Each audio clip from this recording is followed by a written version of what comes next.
And so baseball was the only thing I knew from childhood through growing up. We moved back to Brownwood. We lived with my grandparents for a while. And the one person that I cherished and loved more than anybody in my life was my grandfather, Ernest Morris.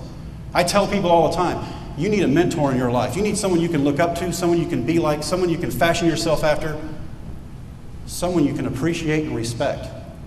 My grandfather, Ernest Morris, was that person. He had a menswear store in Brownwood, Texas, middle of nowhere. Started it from the floor up. 6'3", 225-pound man. He had people like Gene Autry come in from California and buy suits from him in Brownwood, Texas. He knew everybody. Most integrity of anybody I'd ever seen in my life. Most honest person of anybody. He was an incredible person. I looked up to him and I wanted to be like him. But as I lived with him through my high school years, he had this saying anytime I walked out of his house. He was very respected. He was either at church or at work his entire life. When I walked out of his front door every day, whether it was to cut the yard, get the newspaper, go to school, go to football practice, wherever it was, he would say, remember who you are. Remember who you are. 15, 16, 17, I thought remember who you are meant remember that you're my grandson, and if you embarrass me in any way, I will kill you. Took me until my 30s, and I had kids of my own, and I taught kids to realize remember who you are is actually quite simple. Don't do anything you wouldn't have anybody see you do at any time. You have so many people looking up to you and looking at you. Remember who you are. Kids are always looking at us. We don't always realize it. They hear every single thing we say. Remember who you are. I worked for my grandfather in the stores during the summertime. I learned some incredible things about him. Things he didn't want other people to know. Like during Thanksgiving, he would take dinners to people who couldn't afford anything. During Christmas, he'd buy Christmas gifts for families and pay bills for them because they didn't have anything to give their kids. And he did it anonymously. No one ever knew where it came from. It just happened. He was Santa Claus. But he didn't want the credit for it. He just didn't want those kids to go without.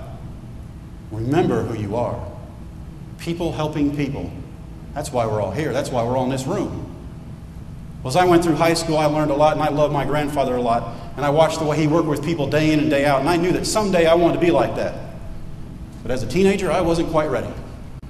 I learned from my dad to be sarcastic, and I had an answer for everything. I knew everything. All you had to do was ask me. I'd tell you. You know those little tests they give you? Trying to get out of high school and going to college, ACT, SAT test? I took those tests. The scores came back. My counselor stops me in the hallway one day and he said, Jimmy, what are you going to do with your life? And I said, I'm going to be a baseball player. Everybody knows that. And he said, God, I hope so, because you're too stupid to go to college. This was my guidance counselor.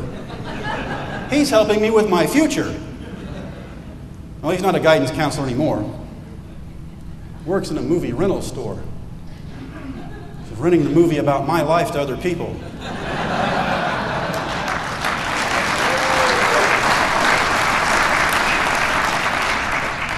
Never put limits on people.